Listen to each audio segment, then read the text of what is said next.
Nicaragua estaba enfrentando un periodo de crisis desde abril del 2018 y a esto se suma la crisis sanitaria y también económica a causa del COVID-19. Alrededor de un 7% de unas 200 empresas encuestadas han tenido que cerrar operaciones y también hay un considerable aumento en el desempleo del sector empresarial en nuestro país. Vamos a conversar de este y otros temas relacionados a la situación actual de Nicaragua, también en materia política, Willy, con nuestro invitado, quien ya está con nosotros en línea. Y a ese panorama están llegando decenas de nicaragüenses que se quedaron desempleados en el exterior a raíz de la pandemia. Tenemos vía Sky esta mañana al economista Enrique Sáenz, también máster en Ciencias Políticas. Muy buenos días. Buenos días. Un saludo, muchas gracias por la invitación. Sí, muchas gracias por estar aquí con nosotros. Hay muchos temas de los cuales conversar. Recientemente el Consejo Superior de la Empresa Privada se refería a los resultados de una encuesta con respecto a los estragos que está dejando este periodo de pandemia, despidos. Hay muchas personas que están trabajando, de hecho, desde sus hogares. Sin embargo, en este caso, le está alterando de cierta manera los costos de la energía eléctrica y en estos tienen que asumir ellos y no los empresarios. Es parte de las quejas o más bien el clamor de algunos de los nicaragüenses. Ya tenemos nuevamente vía Sky al doctor. Bienvenido, muchas gracias por estar con nosotros. Háblenos acerca del impacto del COVID-19 y lo cual se vio reflejado en esta reciente información dada a conocer por el COSEP. Sí, buenos días de nuevo. Un saludo a la audiencia de Canal 10 y particularmente de este programa. Uno de los problemas que tienen las cifras económicas es que se dicen fácil. Entonces uno dice, por ejemplo, como este trabajo que desarrolló el COSEP, que el 53% de las empresas, que es una tragedia, que como resultado del impacto de la pandemia, al momento en que se realizó el estudio, la consulta, el 7% habían cerrado de la empresa y el 46% estaban semiparalizadas. Esa es una cifra que se dice fácil, pero detrás de esos cierres hay miles, decenas de miles de personas que sufren, decenas de miles de familias nicaragüenses que dejaron de percibir ingresos y también miles de pequeños, de medianos y de microempresarios que han visto enterrados sus sueños, sus sacrificios de levantar una empresa. Entonces, la primera reacción a ese trabajo del COSEP es que esa cifra, el 53%, realmente es pavorosa, y es pavorosa no solo porque representa más de la mitad el equivalente a más de la mitad de las empresas de la economía informal, porque el estudio, según se informó, se concentró en empresas de la economía formal y principalmente en medianas y grandes empresas. Si esto es así, uno puede imaginarse cómo le estará yendo a las microempresas y a las pequeñas empresas primordialmente de la economía informal. El problema aquí es que la pandemia amenaza directamente la sobrevivencia de los nicaragüenses. Es mucho más visible, mucho más abrumadora, las muertes, la salud, etcétera. El impacto económico, por así decirlo, es más subterráneo, ¿verdad? Y como no hay suficientes vocerías para poner sobre la mesa esta tragedia, porque también es una tragedia la parte económica, entonces pareciera como que si son problemas individuales.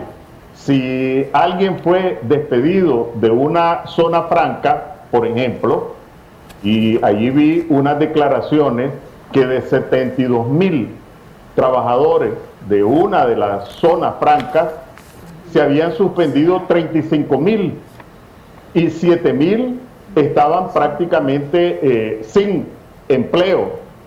Entonces, cuando un trabajador o trabajadora de la zona franca pues recibe su carta de suspensión o de desempleo o de despido, de cancelación de la relación de trabajo, pues regresa a su casa con toda la angustia, con toda la incertidumbre, pero como no hay organizaciones sindicales que alcen la voz colectiva por estos trabajadores, que por lo menos expresen el drama colectivo que están atravesando, pues pareciera como que son problemas individuales y se quedan por debajo de la mesa.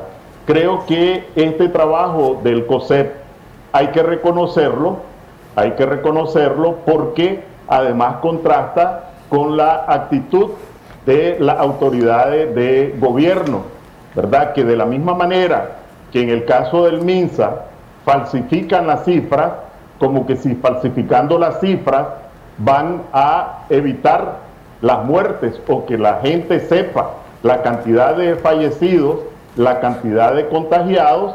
Igualmente las autoridades económicas hacen lo mismo, ocultan o falsifican cifras. Y aquí hay que decirlo, por ejemplo, al presidente del Banco Central gana miles de dólares por el ejercicio de su cargo. Esos miles de dólares, señor presidente del Banco Central, no vienen del bolsillo de Daniel Ortega. Esos miles de dólares que usted se embolsa cada mes vienen del trabajo de los nicaragüenses, vienen de las remesas de miles de nicaragüenses que se sacrifican, se desvelan en el exterior, vienen del esfuerzo de miles de productores y de exportadores, vienen del esfuerzo de miles de trabajadores. Usted, por lo menos, señor presidente del Banco Central, Ovidio, creo que se llama, señor Ovidio, su primera obligación es con el pueblo nicaragüense, con los que le pagan, no con Daniel Ortega. Lo primero que debería hacer es por lo menos informar cuál es la situación real de la economía del país. ¿Por qué no ha dado a conocer cuál es la realidad de la finanza del INS? ¿Por qué no ha dado a conocer cuál es la realidad del trabajo formal en el INS? ¿Por qué no ha dado a conocer los datos de la deuda externa del país? ¿Por qué no ha dado a conocer el informe anual del Banco Central que tradicionalmente por décadas se presenta en abril a más tardar y estamos en julio y usted no lo ha informado? No solo es una cuestión de cumplir con su obligación, sino que los distintos agentes económicos, los empresarios, los consumidores, pues guían sus decisiones en función de la información de que disponen. Y usted, señor presidente del Banco Central, que gana tan buen salario que no sale de la bolsa de Ortega, pues por lo menos debería cumplir con dar información. Por lo menos, si se da la información, los nicaragüenses tenemos oportunidad de darnos cuenta de la magnitud de la tragedia y empezar a debatir, a proponer, a promover las acciones correctivas. Por eso valoro el trabajo que ha desarrollado el COSEP. Hablando siempre de este trabajo, Enrique, el COSEP propone algunas medidas. en varios aspectos, entre ellos medidas laborales, medidas económicas, para poder hacer frente a toda esta situación. ¿Cuál es su valoración de estas medidas? ¿Todas están acertadas? ¿Cuáles de ellas deberían de implementarse y de ser consideradas y adoptadas por el gobierno? Bueno, en nuestro programa, en el programa anterior, en la entrevista que muy amablemente me hicieron, la primera medida que atraviesa el conjunto de la economía, y habría que recalcarlo porque es una agonía que sufren todos los nicaragüenses, es el tema de la tarifa eléctrica, ¿verdad? Y aquí, como decíamos en la ocasión anterior, hay que tener en cuenta que los mismos que detentan el poder político son los mismos dueños de Disnorte y Disur, son los mismos dueños de Alba Generación, son los mismos dueños que en su carácter de prestamista, ¿verdad?, como Caruna, le cobran a los nicaragüenses y va incorporado en la factura el pago a esa famosa deuda de Caruna, y son los mismos que se embolsan el diferencial entre la caída de los precios internacionales de los hidrocarburos y la tarifa que siguen imponiendo a los nicaragüenses. Creo que esa es una primera medida y pienso que tendríamos que unir todas las voces posibles, porque ahí van consumidores de todo tamaño, ahí van empresarios de todo tamaño, y no solamente tiene que ver con el valor de la tarifa que uno recibe mensual, sino que, como mencionábamos, la energía eléctrica, el costo de la energía eléctrica va literalmente en el precio de todo lo que consumimos. Esa sería una primera medida que deberíamos respaldar todos. Por lo menos el 20% de la tarifa debería reducirse en las condiciones actuales.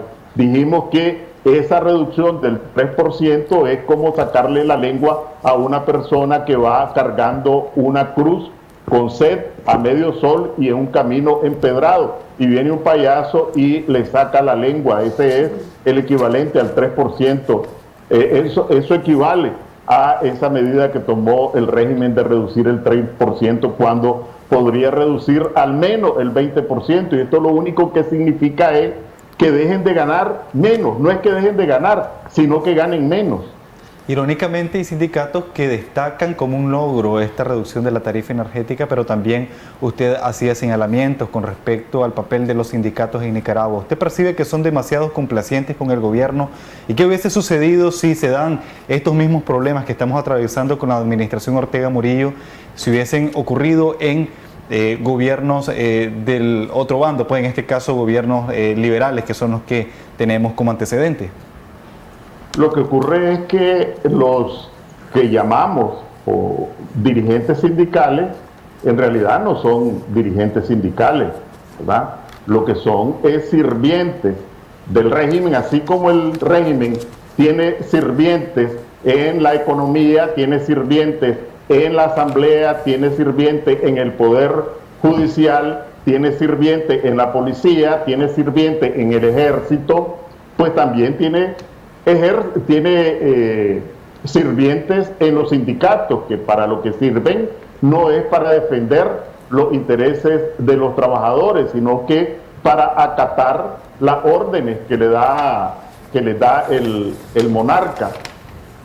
De esta forma, prácticamente los trabajadores nicaragüenses están en la indefensión total, y pensar qué harían si Ortega y su banda estuviera en la oposición, pues cualquiera que haya vivido la década del 90 y parte de la década del 2000, ¿verdad?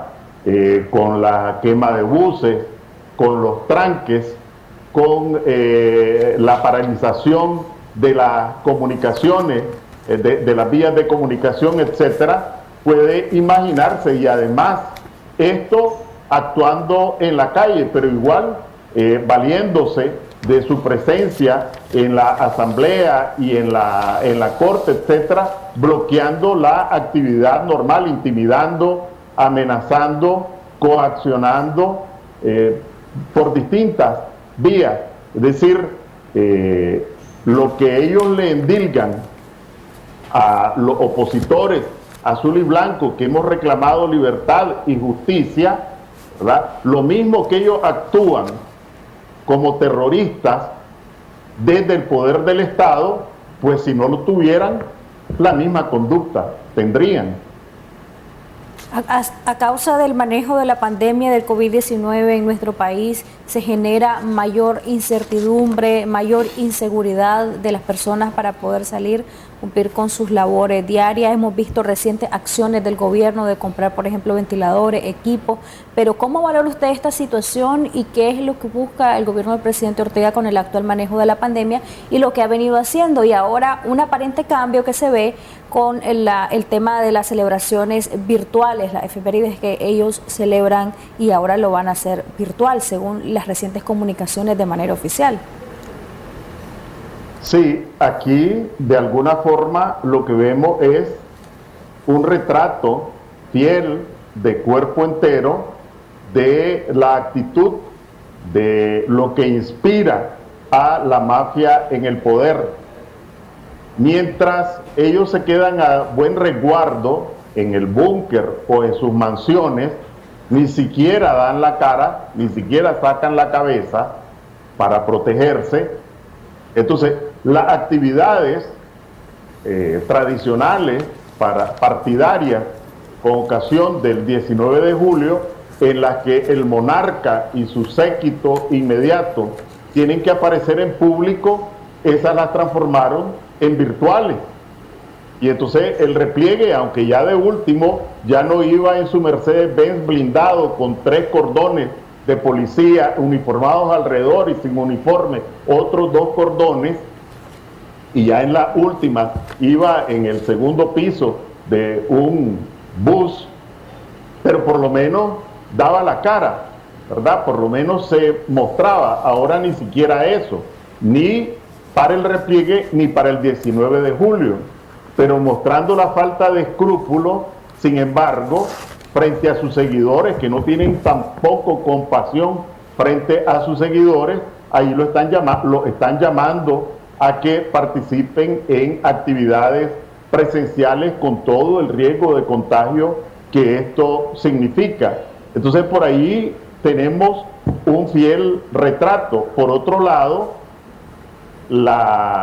estas medidas, ¿cómo es posible que después de 4 meses de pandemia y estar falsificando y ocultando cifras y haber hecho el disparate que más bien era propiciar el contagio de que fueran a la visita casa por casa, a esta altura del partido estén capacitando al personal médico?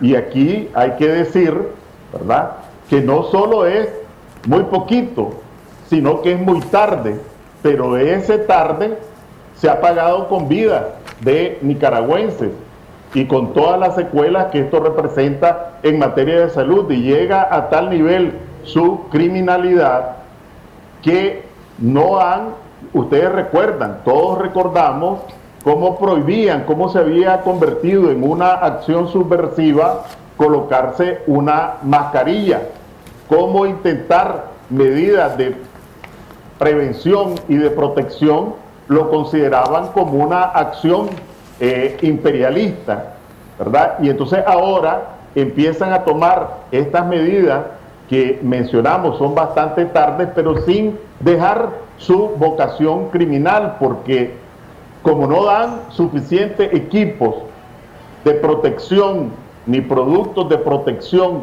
para el personal que trabaja en el Ministerio de Salud, pues se generó un ambiente de solidaridad, no solo de personas individualmente, sino que de los mismos colegas médicos, y ahora lo consideran prácticamente un delito, casi entra como de contrabando. si van a proveer mascarillas o si van a proveer productos de prevención, y allí se ha generalizado una ola represiva por solo recibir alcohol o recibir mascarillas, parte de la vocación criminal del régimen. Aquí la pregunta sería, ¿a qué apuesta Ortega y su mafia con este manejo irresponsable? En realidad no es una irresponsabilidad, yo creo que es una acción deliberada. Y esta gente, tenemos que partir de la base que su principal determinación es aferrarse al poder, cueste lo que cueste.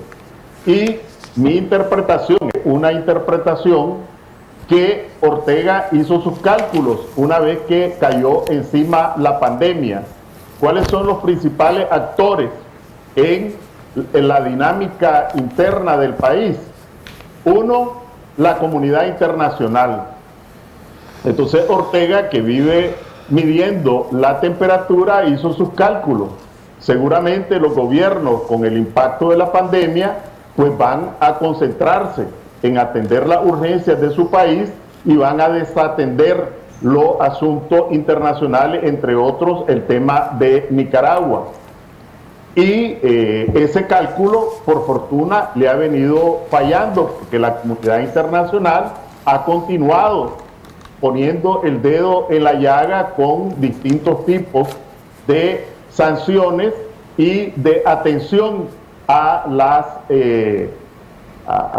los atropellos del régimen. Pero bueno, él se ve en el espejo de Venezuela y ha calculado cuáles son los límites de la comunidad internacional frente a un gobierno mafioso. El segundo cálculo de Ortega es con los grandes grupos empresariales. Ortega los conoce muy bien, conoce el lado flaco de los grandes grupos empresariales y los está llevando al abismo, ¿verdad? Al abismo, a los grandes grupos, a las grandes empresas, con la pretensión de que más tarde o más temprano, si es que no han ido algunos, ¿verdad?, lleguen a propiciar algún tipo de arreglo por encima de la mesa, pero por interpósitas manos o por debajo de la mesa. Hay quienes dicen, estos son decires, ¿verdad?, que contactos han habido, pero el precio que ha puesto Ortega ha sido demasiado alto y algunos sectores no lo han querido pagar, pero en todo caso Ortega lo está llevando al borde del precipicio. Si este sector empresarial cede a las peticiones de Ortega, le estaría haciendo un daño para Nicaragua, porque evidentemente ha sido pues notorio de que el sector privado, de hecho, si no estoy mal, el año pasado se reunieron con Ortega estos representantes del gran capital, más de 4 empresarios llegaron a reunirse a espaldas de la población, porque prácticamente si se reúnen con el presidente, ¿por qué no vemos a estos empresarios hacer una conferencia de prensa y dirigirse a la nación? Sino que más bien le interesa a estos empresarios conversar con Ortega y hacer esto a espaldas de la población. Sí, yo creo que lo primero que hay que aclarar en relación a esto que estaba planteando Willy es que no podemos meter en el mismo saco, porque creo que ha sido un tema esto de hablar del sector privado como que si todos van en el mismo saco. En realidad hay pequeños, medianos y grandes empresarios que están pasando el Niágara en taburete, que no recibieron ningún privilegio durante el tiempo de las vacas gordas, que tuvieron que sufrir el impacto de las tarifas eléctricas, del combustible, de las tarifas de comunicaciones, que no participaban en ninguna licitación amañada ni en compras estatales amañadas dirigidas a beneficiar a determinados sectores. Esos grandes, pequeños, medianos y microempresarios, que son sector privado, incluso organizados en cámaras empresariales, no los podemos meter en el mismo saco, pero sí hay una minoría, ¿verdad?, que se ha beneficiado durante todo ese periodo que hubo de vacas gordas, y ahí es donde seguramente Ortega siente que hay un temblor de rodillas.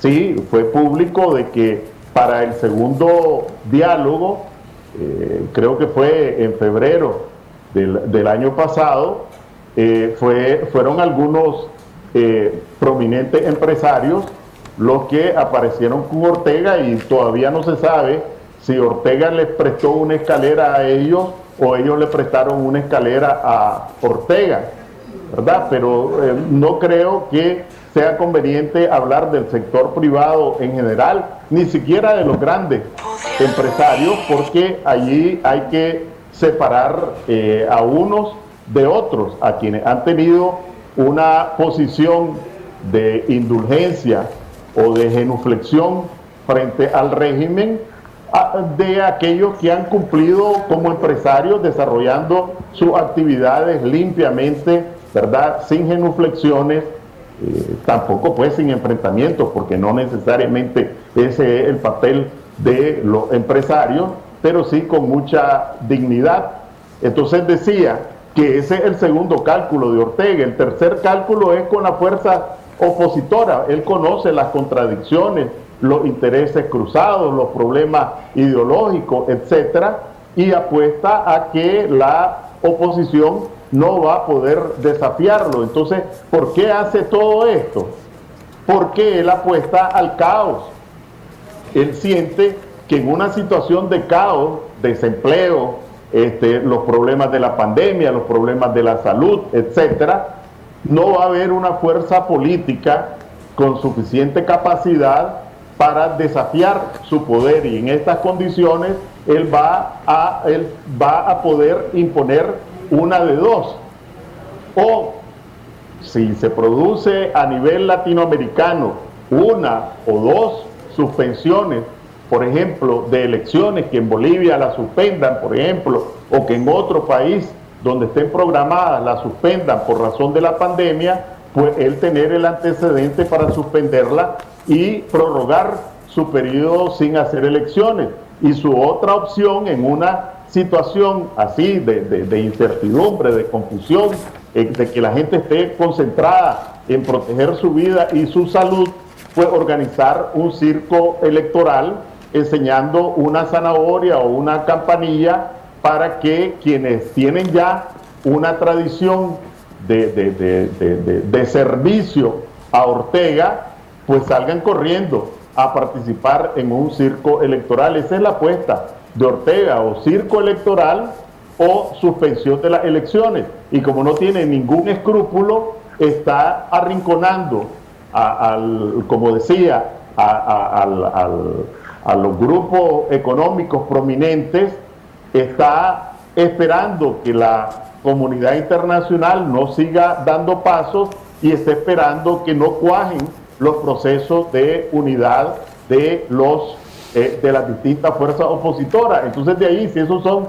los cálculos de Ortega, de ahí nosotros extraemos lo que tenemos que hacer. Entonces, en primer lugar, no bajar la guardia y seguir informando, denunciando ante la comunidad internacional, presionando para que continúen manteniendo sus focos en el régimen de Ortega, alentando, animando también a los sectores empresariales a que sigan adoptando las mismas posiciones que han venido adoptando en los últimos meses, resistiendo las presiones de Ortega, y a las organizaciones opositoras a que aceleren el paso, ¿verdad? A que aceleren el paso en ganar la confianza de la población, en integrarse más a los territorios, a los sectores, en ofrecer una propuesta de cambio viable, creíble, que despierte el entusiasmo de la población, y a dar ejemplo, a ser coherente entre el discurso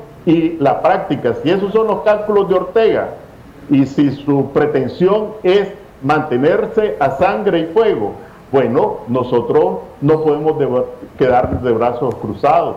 Durante los últimos tiempos hemos escuchado de todo de parte de la oposición, entre ellos que se ha hablado de una salida constitucional del gobierno del presidente Ortega y también de una junta de transición. Esta última, ¿les parece a algunos analistas una salida un poco utópica, fantasiosa, mágica, perfecta, pero nada real? ¿Qué opina usted, don Enrique? Sí, yo creo que, aunque no es fácil, ¿verdad?, decir lo que A nadie le gusta escuchar, ¿verdad? Lo más fácil es decirle a la gente lo que la gente quiere escuchar. Yo creo que tenemos que hablar con la verdad. Yo he escuchado el argumento de que la ruta de salida pasa por el respeto a la Constitución y a las leyes. Y creo que hay que dar una remojadita, un poquito de memoria de qué Constitución hablamos. Esta Constitución fue aprobada en 1987 como marco para el proceso revolucionario que que sus dirigentes consideraban que iba a perdurar de manera indefinida. En 1995 se hicieron reformas a esa Constitución de 1987 para intentar democratizarla. Se elevó al 45% el porcentaje de votos necesarios para ser electo. Se hizo una declaración en la Constitución, en distintos artículos, para transformar el Ejército Popular Sandinista en Ejército Nacional, la Policía Sandinista, que así se llamaban, en Policía Nacional. Se le restaron facultades al Poder Ejecutivo, se anuló el servicio militar, entre otras reformas. Pero en el 2000, con el pacto entre Ortega y Alemán, echaron al piso esas reformas y se repartieron el poder del Estado, se recetaron impunidad con la diputación regalada, pretendieron imponer un bipartidismo y acabaron con ese proceso que venía de transición democrática. En el 2011, y perdón, 30 segundos más me voy a tomar, pero es fundamental que recordemos eso, Ortega impuso un fraude electoral que le permitió adjudicarse una mayoría calificada en la Asamblea y con esa mayoría calificada volvió a reformar la Constitución en el 2014 e hizo de lo que en todo país es la ley fundamental que expresa el consenso nacional. Lo que hizo fue imponer su voluntad y transformar la Constitución en un traje a su medida, a su capricho, a sus aspiraciones o ambiciones dictatoriales. Entonces, cuando lo que tenemos es la Constitución de un dictador, la Constitución que impuso Ortega.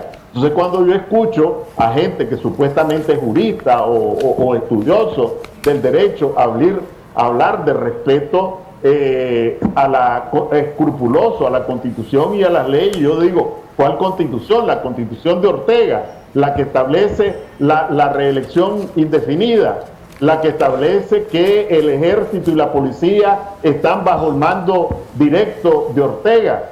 Para mencionar dos temas, esa es la Constitución que va, o la Constitución que dice que gana con cualquier número de votos en la presidencia, ¿verdad? Ya no hay ni 35% ni 45%, por eso apuesta a la división de la oposición. Entonces, a mí me parece que en este momento, y discúlpenme, todo planteamiento frente a Ortega, constitucional o gobierno de transición, es ilusorio. Es ilusorio porque antes tenemos que crear nosotros las condiciones que corresponden para enfrentar y derrotar a Ortega. En las condiciones actuales, por ejemplo, pensar que Ortega por sí mismo va a conceder, sin arrinconarlo, va a conceder condiciones para elecciones democráticas, es una ilusión, de la misma manera que una ilusión un gobierno de transición en las presentes condiciones. Lo que tenemos es que generar las condiciones para arrinconar a Ortega, y el punto de partida es juntar la fuerza efectivamente comprometida con la democracia en el país. Si no es posible juntar las fuerzas efectivamente comprometidas con la democracia en el país, si no es posible establecer una articulación, despertar la confianza de la gente, difícilmente se va a desafiar el poder de Ortega, que no va a caer ni como se le hace ni a periodicazos ni a sombrerazos, ni de un día para otro. Hay que empujarlo. Él empuja al borde del abismo, hay que empujarlo a él, y hay distintos flancos donde se le puede empujar. Entonces, por ejemplo, en materia económica, nosotros tenemos que hacerle pagar todos los costos políticos, y aquí creo que los economistas están en deuda, porque decía que los periodistas como gremio han dado ejemplo. Los médicos y los trabajadores de la salud han dado ejemplo. Si uno de los flancos débiles del régimen es su irresponsabilidad, su incompetencia, su corrupción en el manejo de la economía y del patrimonio público, creo que ahí es donde hay que darle todos los días para que la gente tome conciencia de lo que decía antes. El desempleado, bueno, sufre su insomnio, sufre cuando solo le da arrocito a los niños, sufre cuando no puede reparar ni siquiera los zapatos, menos comprarle un par nuevo, pero lo sufre solo, pensando de que no son miles y miles los que están en su misma condición. Bueno, las organizaciones gremiales tienen el desafío, ¿verdad?, de estar machacando una y otra vez alrededor de estos problemas sus soluciones, y desarrollando distintos tipos de acciones colectivas que contribuyan a promover o defender los intereses de la población. De la misma manera, por ejemplo, que las madres, los familiares de las víctimas y de los prisioneros políticos están levantando su voz todos los días, y hay que hacerse eco de ese clamor, y todos unir voces para la liberación de los prisioneros políticos. De la misma manera, sobre el tema del desempleo, el subempleo, las quiebras, los deudores, a mí me aterra, por ejemplo, que en los últimos días en los periódicos están saliendo la lista de deudores. Bueno, alguien debería levantar la voz por esos deudores. Ahí apareció el informe de la CIBOIB, de la Superintendencia de Banco, que prácticamente el 15% tiene dificultades de pago. ¿Y cómo va a pagar si quebró su empresa? ¿Cómo va a pagar si quedó sin empleo? Sí, ya para ir finalizando, con respecto a este clamor también es de parte de los exiliados que están pasando condiciones terribles en distintos países, y también usted hablaba sobre esa oposición nicaragüense que debería de presionar más a Ortega, apoyándose, debería a su juicio, con estos exiliados, y sobre el tema de la oposición con respecto a ese pasado que tienen. Usted habló sobre los procesos, sobre ese bipartidismo. Estos partidos políticos deberían de ganarse la confianza de la población nicaragüense. ¿Qué sucede con aquellos partidos políticos que no se integran a la coalición nacional, o más bien podría surgir una nueva opción o bloque opositor que pueda hacerle frente a Ortega en un proceso electoral si es que se llega a realizar? Bueno, son dos temas distintos. Me voy a referir a un tema que siento muy cercanamente, que es el de los nicaragüenses en el exterior. Creo que aquí hay dos aspectos que señalar. Uno, con los exiliados políticos. Solo en Costa Rica más de 100.000 exiliados, y cualquiera puede imaginar la situación de precariedad en que vive un exiliado, de precariedad económica y social. Recibe refugio en un país, como en este caso Costa Rica, pero eso no significa que reciba empleo, no significa que reciba vivienda, no significa que reciba alimentación. En consecuencia, todo el mundo ha buscado, como decimos en Nicaragua, rebuscarse, la verdad, o buscando empleo en la construcción, o como en trabajo doméstico, en vigilancia, los que han tenido esa oportunidad. Otros, han habido algunas distintas organizaciones no gubernamentales que han desarrollado un trabajo de solidaridad extraordinario, también nicaragüenses, fundamentalmente en Estados Unidos, para dar por lo menos una canasta alimentaria. pero el impacto de la pandemia en primer lugar ha dificultado esas acciones de solidaridad que han significado pues alivio con ayuda alimentaria, pero también ha arrasado con los empleos precarios que tenían estos nicaragüenses. En consecuencia, creo que es importante hacer un llamado, a pesar de que sabemos que países y organizaciones internacionales pues con la pandemia tienen dificultades, pero hay unos que son especializados, ¿verdad? Como ACNUR, ¿verdad? Hay otras organizaciones que tienen instrumentos de ayuda de emergencia y que deberían colocar sus ojos en estos nicaragüenses que están padeciendo penuria. Para finalizar brevemente sobre el tema de la oposición. Bueno, sobre el tema de la oposición, creo que efectivamente todas las organizaciones tienen el desafío de ganarse la confianza de la gente, más quienes han estado medrando alrededor del régimen de Ortega y que de alguna manera le han servido. Yo creo que pues si expresan voluntad de cambio, pues como dice una expresión, por sus frutos los conoceréis. Si, por ejemplo, el PLC ha declarado voluntad de cambio, pues ese cambio tenemos que verlo en los magistrados de la Corte Suprema de Justicia liberales del PLC. Ese cambio tenemos que verlo en quienes ocupan cargos en la Contraloría. Ese cambio tenemos que verlo en quienes ocupan cargos en el Consejo Supremo Electoral. No es una cuestión de bla bla, no es una cuestión de discurso. Yo recuerdo uno de los eslogans de Arnoldo Alemán que decía obras, no palabras. Ahora hay que voltearle, bueno, si quieren ganarse la confianza, obras, no palabras. Y esto vale para todas las organizaciones políticas, para las que están dentro de la coalición como para las que están fuera. Si C por L no está dentro de la coalición, eso no significa que no tenga el desafío de ganarse la confianza de la población, más allá de los discursos, sino que con realidades, ¿verdad? Con hechos.